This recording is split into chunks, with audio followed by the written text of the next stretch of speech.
Hi, I'm Tim, welcome to our channel, and thanks for logging on. If you enjoy these videos, do me a favor and subscribe to our YouTube channel right here at Watchbox Reviews. I'd really appreciate it, and I update daily. If you like this watch, you can purchase it on our website, thewatchbox.com. Buy, trade, and sell luxury watches on the Watchbox.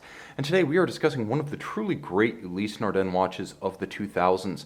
This is the 2003 Ulysse Nardin Marine Aqua Perpetual limited edition of 500 pieces. So back in 2003, this 42.7mm stainless steel limited edition combined the watch style that everyone loves, the diver, with a complication that, quite frankly, you'll use every day. So the ultimate complication for everyday use and the style of watch that people prefer to wear. It might not make sense for diving, but it makes so much sense in light of how we actually wear our dive watches. It is a very comfortable watch. As you can see, on my 16cm circumference wrist, this timepiece is perfectly sized. First, because 42.7 in this case shape actually wears a lot smaller. My wrist is 16cm circumference, and I can tell you the watch feels like a 40. The timepiece is not thick and it's not thin. It's 14.6mm, which means you'll have no trouble with the jacket cuff, but perhaps not the tightest of dress sleeves. Across the wrist is where this watch really comes into its own from an ergonomic standpoint, as the lug-to-lug dimension of the timepiece is only 46.2mm, meaning it's about the size of a Daytona lug-to-lug. And when you factor in the flare of the articulated rubber and titanium compound strap, it's actually a bracelet strap hybrid. It is broad across the wrist at 58.8mm, but it's nothing like an IWC Big Pilot, which nominally has a similar measurement. This one wears like the 46.2 across the wrist. The reason for that is the simple ergonomic logic of this bracelet strap system, and it really deserves to be called both a bracelet and a strap. The conforming link closes the gap to the flank of the case, so you have a very integrated look. I'm going to give us a bit more light so you can better appreciate the watch. And you'll note that the timepiece features titanium double articulated links that allow the strap to pull straight down around the wrist. So it has a planted stance, but it doesn't fight your wrist. It will curve down and around a smaller wrist. The titanium's nice because it has a lightness to it that prevents this system from adding any extra mass to the total watch, bracelet, strap compound system. And you'll note that even the clasp itself is titanium for lightness. Double deployant, it does feature twin trigger release, so this one isn't friction fit. It can't accidentally pop open. I'm going to get a little bit closer now, and since the watch is off the wrist, let's focus in on some of the details. The strap itself can be cut to tailor the length more precisely. This is a brand new natural vulcanized rubber Ulysse Nardin strap. I would say it's somewhere between purple and blue. If you're familiar with the Audi custom order color Nogaro blue, that's exactly what this is. Now the case itself features a complex form that starts with satin finish for the most part.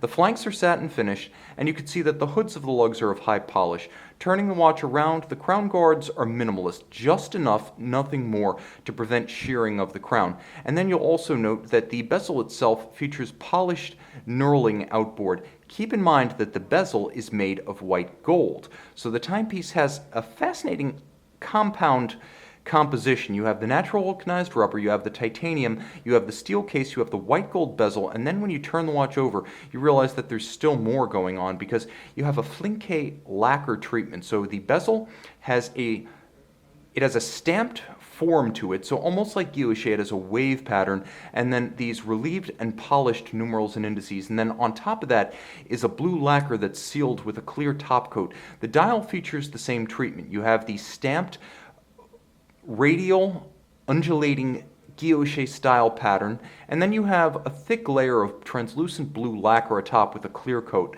then all applied indices, skeletonized hands with broad arrow ends, and a perpetual calendar system. So you have a grand date, you have the month, you actually have the year and the decade, you have the day, and then you have constant seconds. The watch is a chronometer. Ulysse Nardin caliber 33 in this instance. 48-hour power reserve, automatic winding, 28,800 vibrations per hour. It is certified as a chronometer, water resistant to 200 meters, and it features the Ludwig Oxlin designed perpetual calendar system that not only allows you to skip the trip to the factory in the year 2100, unlike most perpetual calendars that will have to go back to the factory. Let's clear the hands out of the way and emphasize what really sets this particular system apart. It's the fact that you can set this perpetual calendar bidirectionally. And you'll note the month jumps forward and backwards with the date. So if you accidentally overrun, or it's simply quicker to correct a stopped watch by running backward, you can easily do so.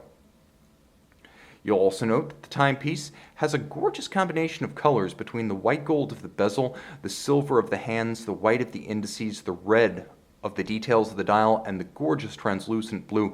This is a watch that has immense technical interest to horophiles, but at the same time, it's handsome, it's fun-loving, it's upbeat in a way that tends to draw the attention and the admiration of others, while never attracting the dreaded, "is that a real Rolex?" query, because frankly, no, it's not a real Rolex, and thank God for that.